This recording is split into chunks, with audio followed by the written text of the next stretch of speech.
Eu agradeço demais o apoio do vereador Ricardo Teixeira, né, junto a Catarina Teixeira, a Aline Teixeira, que tem dado esse apoio para o nosso podcast, porque eles precisam dos amigos, né, Débora? Com certeza. Os amigos fazem parte, né, daquilo que a gente está construindo, né? Realmente isso. Então, pensar no podcast sempre a quem você quer primeiramente alcançar. Isso.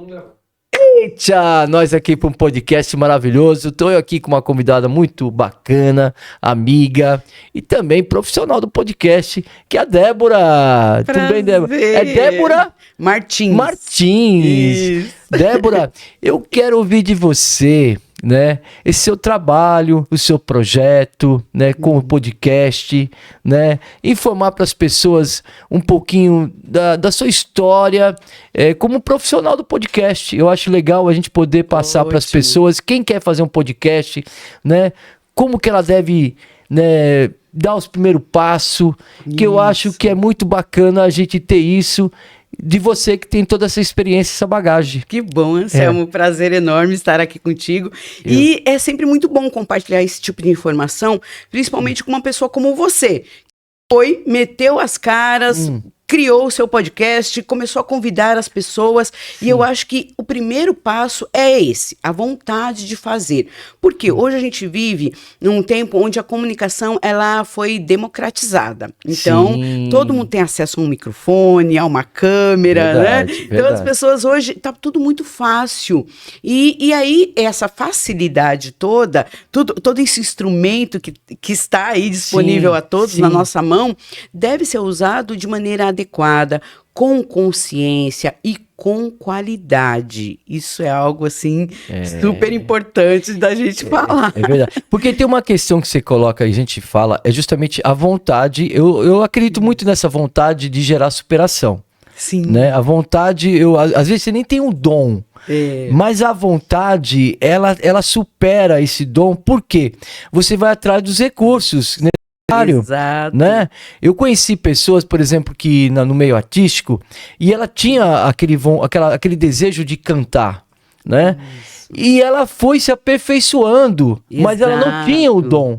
E aí você tem, de fato, até mesmo projetos que vai qualificar, vai capacitar a pessoa dentro desse programa de querer fazer um projeto de podcast, não é isso? Até porque, Anselmo, eu sou da área de jornalismo, né? Então, eu me formei jornalista pela Universidade Anhembi Morumbi e eu sempre trabalhei. Então, eu tive, né, fiz oficina de rádio na Rádio Conectados. Eu digo que sou cria da Conectados, que é um projeto maravilhoso. Passei pela CBN, passei pela Gazeta Mercantil. Então, empresas que me deram uma base jornalística em termos de comunicação para a mídia. Certo. Por quê? Porque a gente aprende as coisas meio que intuitivamente, mas quando a gente profissionaliza aquilo, cada vez mais a gente consegue fazer uma boa entrega para o nosso cliente. Verdade, né? verdade. E como que é a questão do podcast? O podcast ele começou na mão do entretenimento. Então, o entretenimento fazia aqueles podcasts longos, né? Aquela coisa extensa, cansativa. As pessoas até ficavam sem assunto no meio do podcast. Comiam, né? Falavam com a boca cheia. Então, mostravam muitas vulnerabilidades ali. E hoje em dia, cada vez mais os podcasts estão diminuindo o tempo e ficando mais nichados. Então, cada vez mais a gente vê um podcast para artistas, um podcast para músicos, um podcast para médicos, né? E assim sucessivamente. Então, tudo isso mostra como essa ferramenta tem um potencial de crescimento. Legal. Eu mesmo, Débora, eu estava falando até com o Vitor, nosso operador aqui, né, do podcast SampaCast, né? E conversando com ele, de fato, você traz para mim essa reflexão mesmo. Um podcast, a gente também não pode ser lúdico, né? De pensar que nós vamos alcançar uma multidão de pessoas, né? Eu falo assim, o nosso podcast, me perdoa a minha sinceridade, existe sim aqueles que pensam e devem pensar também dessa forma, nada contra isso, que você vai fazer um podcast que você vai alcançar aí um número expressivo e tal, né? Mas eu acho que na minha característica como do meu perfil, eu sempre penso muito naquilo que está em torno, mais próximo, né? Sim. Então, as pessoas que eu sempre pensei em alcançar foram as pessoas mais próximas do meu território, do meu bairro, da minha vila, né? Da vila onde eu moro, né? Do bairro. E, consequentemente, a gente vai galgando aí, né? Mais pessoas, né? Que vão criando empatia pela aquele teu projeto e vai se espalhando, mas de uma forma muito natural. Exato. Então eu acho que às vezes as pessoas têm que entender que tudo, na minha concepção, isso sou eu, isso não é na questão geral, viu, gente? É uma questão de pensamento, e pensamentos não se devem ser todos iguais, são individuais. Generalizados, entendeu? Mas o meu pensamento é justamente esse, né? Que pela simplicidade, né, você pode sim alcançar o teu público. Exatamente. Né? Exato. Eu sei que de repente tem um pai e mãe que nem vai olhar. Isso. Mas o vizinho, teu amigo, vai falar, pô, que legal esse bate-papo que você falou sobre a nossa rua, sobre, né, a necessidade... O evento local. Por exemplo, nós fizemos agora esse evento que é o segundo tributo ao Nordeste. Por isso que hoje eu fiz questão de trazer essa imagem, né? Porque a gente alcançar justamente nesse evento o público que está envolvido nesse território, né? Que a gente tem esse olhar nordestino, São Miguel, né? Tem essa raiz, né? E aí a gente traz essa imagem, né? Justamente porque a gente conseguiu, né? Dizer, olha, quanto é importante o nordestino, a sua história dentro do nosso bairro. E era esse o objetivo. E claro que fora desse nicho que você falou, né, desse povo nordestino, claro que a gente talvez não vai ter essas pessoas assistindo, porque não tem essa conexão como nós temos. Então, eu acho que é muito legal sua fala justamente isso. Então, pensar no podcast sempre a quem você quer primeiramente alcançar. Isso, é verdade. E outra coisa interessante, Anselmo, quando eu comecei a escrever, na época da faculdade, as professoras estimulavam muito escrevermos artigos de opinião. E o artigo de opinião, como o próprio nome diz, você vai falar sobre algo, deixar claro a sua opinião sobre algum assunto.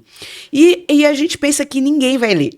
A gente pensa que ninguém vai ler. Verdade. E é um ledo engano, porque as pessoas leem, as pessoas assistem. Então, o problema todo é o imediatismo, né? Então, quando a gente fala de podcast, a gente pensa assim, a pessoa ela foi para o estúdio, ela gravou um conteúdo, foi bacana, um ambiente, iluminação, um material saiu, olha, no fio do bigode. Então, ele tem que ser visto. E não é assim que funciona. Tudo leva um tempo de maturação. Então, por exemplo, que nem o próprio YouTube, quando você lança os vídeos no YouTube, o YouTube ele te dá metas, né? Então, ele fala assim, olha, se você colocar 3 vídeos por mês, ok.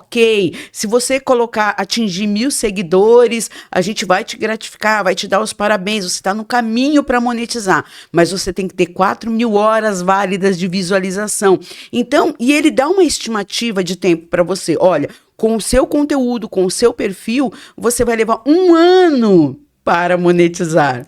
Então, quer dizer, a própria ferramenta que recebe nossos vídeos, que habilita os nossos vídeos para que eles sejam vistos, ela dá para a gente esse panorama. Sim. Tenha paciência, produza conteúdo de qualidade que você vai ser visto. É verdade. E isso tudo, eu fico pensando na sua fala, que ela tem realmente esse olhar de empreendedor mesmo, né? Você que está fazendo um podcast, você está empreendendo na comunicação, né? É um negócio. É um negócio, né? Negócio. Que você tá ali realmente para fazer um produto ser visto, né? E como se falou, o YouTube, então, ele traz essas informações. Ele te coloca na realidade, né? Que você tá ali, pode sim ser um produto que interesse pro YouTube. Isso, e tem mais, né? As pessoas também têm uma visão do podcast como esse produto final que a gente entrega, que é um vídeo editado, um vídeo com boa iluminação, boa qualidade, gravado em estúdio, com um técnico que faz toda a parte de não deixar, né, nenhum ruído, entregar um som maravilhoso, uma imagem nítida. E aí tem toda a parte de produção de textos, as capas dos vídeos, que se chama thumbnails, né? Toda a parte que se você vai fazer um corte, ele tem um texto. Se você vai fazer uma chamada para o YouTube, tem um texto. Se você vai publicar as fotos de bastidores, tem um texto. Então, é um trabalho de audiovisual, mas também é um trabalho de texto e um trabalho de design também. Então, olha só o tanto de trabalho que está envolvido. As pessoas sempre veem muito o produto final, mas não veem, né? Por exemplo, que nem muitas vezes, antes de trazer o convidado, a gente tem um contato com esse convidado, marca uma entrevista teste, se preocupa se o convidado vai chegar no dia, se vai atrasar, não vai. Então, assim, são vários pormenores ali que envolvem todo esse processo para que a gente faça uma boa entrega. Então, as pessoas, muitas vezes, elas não têm conseguem visualizar isso. Todo o trabalho envolvido e a quantidade de pessoas também, né? Que a gente não faz nada sozinho. É verdade, precisamos das pessoas, né? E tem uma questão também técnica que você falou, que vem na minha mente também, a questão da acústica, né? Das técnicas, tudo isso, para não captar os ruídos, né? A gente sabe que na edição a gente pode dar um corte nos ruídos e tal, mas, enfim. Então, para montar também esse podcast, né? Se você pensa em fazer isso na sua casa, né? Que pode ser feito, né? Pode ser feito, né? Com custo também viável, né? Pode ser feito, mas pensar também nessa captação técnica de áudio, né, para realmente ter um microfone que possa captar bem, né, fazer com que o cenário fique um cenário visível, agradável, uma boa iluminação. Eu vou contar uma experiência pessoal da criação de um estúdio caseiro, né? Então, debaixo, eu morava num sobrado, então tem aquele espaço debaixo da escada, né? Que ninguém sabe o que fazer com aquele espaço, junta bagunça, aquela coisa toda. Então, era um espaço ideal para montar um estúdio. Eu montei um mini estúdio ali. Então, comprei aquele colchão casca de ovo, sabe? Montei toda aquela estrutura. Comprei um microfone direcional. Não, comprei 2 microfones, um direcional e um condensador. E comprei uma mesinha de som e coisa e tal, o melhor dos mundos para gravar um podcast. Entretanto, eu ficava sobrecarregada, porque ou eu entregava uma boa imagem minha, falando, lendo o texto, falando corretamente, no tempo certo, ou eu me preocupava com a iluminação, com a câmera. Então, se eu vou fazer do celular, eu tenho que usar a câmera traseira, porque tem uma melhor qualidade. Então, assim, por isso que você pode começar com o que você tem, da onde você estiver. Mas faça como o exemplo da cantora aí, né, que você deu. A pessoa aí ir atrás dessa profissionalização. Ir atrás de repente, ter uma graninha, investir num estúdio, que nem aqui, né? Hoje nós estamos usando um estúdio gratuito, né? Da prefeitura. Então, existem várias opções, né? Mas, como se diz lá no jornalismo, né? Os focas, né? O jornalista não sabe de nada, o jornalista sabe quem sabe. É verdade. E você faz eu pensar bem, porque quando a gente fez um bate-papo aqui, e sobre a questão do músico e tal, né? E eu tava falando agora há pouco tempo também com o músico, né? E o músico, ele tem essa questão, ele vai fechar o evento, ele tem que subir no palco, ele tem que fazer tantas coisas para que aquilo aconteça, ele tem que fazer tudo. Correr atrás do próprio amigo músico, às vezes, que de repente ele tá contando para aquela apresentação e o cara, de repente, o cara é mais lento no horário e toda essa preocupação. Então, essa questão de você montar um podcast, né? É sempre bom você ter um amigo junto com você na parte técnica, te auxiliando, né? Como nós temos aqui o Vitor, né? Para que você realmente, na hora que for começar o podcast, você tá preparado para pensar. Inclusive, num podcast desse que nós estávamos fazendo, foi muito engraçado. Isso é interessante, viu? Também a gente passar isso. O podcast, eu pensei, não, quando vinha a pessoa, não tem problema a pessoa entrar, ficar ali assistindo o podcast. Mas nem sempre é bom. Verdade. Nem sempre é bom. Não é porque a pessoa tenha maldade, qualquer coisa assim, não. Porque o telefone dela pode tocar. Isso. Né? E pode ser uma urgência ali. Então aí você vai ter que falar... corta e a gente continua. Vamos né? editar. Vamos editar. Então, e se ao vivo, aí complica mais. Exatamente. Aí quando a pessoa então vai fazer um podcast, ele pensar muito bem nesse podcast, se ele é ao vivo, se ele é gravado, Exato. né? Como que isso tudo, esse formato técnico que está envolvendo todo esse trabalho, que é como se falou, essa capacitação que parece ser muito, digamos assim, vontade de fazer, mas também buscar informação, recurso, orientação. detalhes. E você tem esse projeto, né, Débora? Isso. Então, e antes de falar sobre o projeto da criação de podcast, é muito interessante a gente falar algo sobre pessoas. O que acontece, Anselmo? Eu não tenho controle sobre as pessoas. Eu não tenho controle sobre o meu convidado, eu não tenho controle sobre nada que acontece, principalmente dentro de um ambiente, de um estúdio de gravação. Então, primeiro, a gente tem que pensar algo sobre a nossa reputação. Quem sou eu? Quem sou eu, Débora? Quem é você, Anselmo? O que nós fizemos lá atrás, lá nas nossas carreiras, nos lugares onde frequentamos, o que nós fizemos lá, o nosso repertório lá atrás, para quê? Para que a gente traga para perto da gente pessoas que tenham conteúdo, sinergia, que consigam responder as perguntas, que tenham um tipo de afinidade e empatia. Por quê? Imagina que eu vou convidar uma pessoa e eu não conheço essa pessoa. Então, eu preciso antes fazer uma prévia entrevista, um ensaio. Tem que ser uma pessoa que eu já tenha tido algum tipo de contato, no mínimo, digamos assim, né? Ter sido apresentada, trocado uma ideia. Por quê? Porque como que essa pessoa vem? Então, essa pessoa, de repente, ela pode te trazer uma surpresa. Qual é essa surpresa? Pode ser uma pessoa que venha com uma militância dentro do seu podcast. Entendeu. Pode ser uma pessoa que venha, de repente, falando de questões muito delicadas. Então, tudo isso tem que estar na pauta. Então, quem são as pessoas que você convida? Como que você lida com a pauta? O que você vai abordar? Mas por isso, Débora, que eu faço os meus podcasts tudo gravado, gente. Isso! Tudo certinho! Eu não arrisco fazer ao vivo, não. Exatamente. Aí se essa pessoa realmente até agora não tive nenhuma dessa, entendeu? Nenhuma surpresa. Nenhuma surpresa, mas se um dia eu tiver, eu falo, o que aconteceu? Deu pau no vídeo. Boa! O plano B. O plano B, desculpa aí, mas não foi, você não publicou? Eu falei, não é, cara, não deu, entendeu? Sinto Deu problema. Deu problema. Já vai sabendo você, não fale o que realmente não seja tá bom. Porque, fora da pauta. Aí de repente dá pra editar, né? Então o gravado você tem essa facilidade. Agora ao vivo, eu falo, cuidado pra fazer podcast ao vivo. Faça tudo que a Débora tá falando. O combinado não sai caro, né? Verdade, o combinado não sai caro. Verdade. E o que acontece? O estúdio, o microfone, a iluminação, tudo isso é muito sedutor. É muito gostoso, né? Você o microfone te dá um poder, o poder da palavra, né? Sim. A oratória é muito bonito. Sim. E aí o que acontece? A pessoa quer visitar, quer entrar no estúdio, quer fotografar.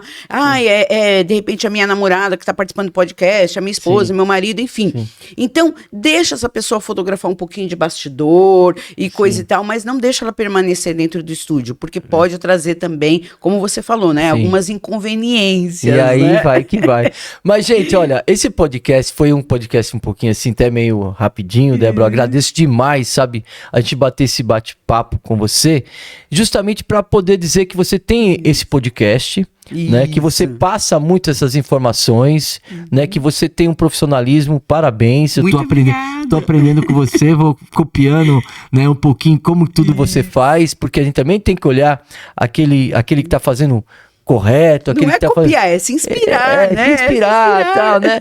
E a gente vê que a pessoa tem um profissionalismo, né? Tem todo um cuidado. E a Débora tem esse projeto de orientar. Como criar o podcast, né? Inclusive, Anselmo, nós temos agora, no mês de julho agora, no dia 25 de julho, lá no Teia Vergueiro, a oficina, como criar o seu podcast. Olha aí. Então, é um workshop, 3 horas, né? A pessoa vai aprender tudo. Desde a parte de tirar a ideia do papel, organizar o que eu quero fazer, o que eu quero comunicar para as pessoas, passando por todo o processo. Então, de pauta, como fazer os convites, como criar, né, boas thumbnails, até como monetizar. Então, a gente fala de tudo um pouco desse processo e também eu entrego a mentorágio, né, que é uma mentoria ágil em 5 etapas, onde eu ensino passo a passo como fazer o seu podcast com conteúdo cada vez mais voltado para o jornalismo, uma coisa bem pautada, uma coisa que realmente vai gerar mais engajamento, vai ficar bonito, você vai entregar e as pessoas vão ter maior prazer em participar do seu podcast. Eita! Gente, esse podcast nosso, ele tem um apoio, que a gente precisa ter sempre um apoio. Sim. Né? Eu agradeço demais o apoio do vereador Ricardo Teixeira, né, junto a Catarina Teixeira, a Aline Teixeira, que tem dado esse apoio pro nosso podcast, porque eles precisam dos amigos, Sim, né, Débora? Com certeza. Os amigos fazem parte, né, daquilo que a gente está construindo, né? Então essa construção, minha gratidão, né? E você continue aí, né, nos prestigiando, nos acompanhando, né, com muita simplicidade e humildade, nós estamos aqui com essa grandeza toda, que nos dá essa honra, essa satisfação, e queria que você, para finalizar, Débora, faça suas considerações. Meu merchan. Faz aí. Eita! Então, para aquela câmera, vamos lá. Você me encontra em todas as redes sociais como Prof, de professora Prof, com F mudo, Prof Débora Martins, e tem também o podcast Escola de Negócios. A gente está no YouTube, tem 2 canais no YouTube, um canal de cortes e um canal grande, e tem também cortes no Instagram, enfim, dá um Google aí que você acha bastante informação. Eita! Débora, então eu termino sempre com um eita, porque ficou um bordão meu, vamos com eita aí, vamos lá. 1, 2, 3 e eita! O que você tá fazendo aí? Eu tô aqui da grade vendo câmera aberta. Não precisa ficar aí. Vem comigo que a gente pode entrar. A câmara é aberta para todos. Olha, você pode entrar na câmara. A câmara tá aberta para você todo sábado e todo domingo. Você não precisa ficar olhando só do lado de fora. As coisas acontecem lá dentro. Tem feira de arte, tem feira gastronômica, tem a visitação no prédio, tem show. Secretaria da Cultura está trazendo artistas para cá e é todo final de semana. Participe da Câmara Aberta. Beijo no teu coração.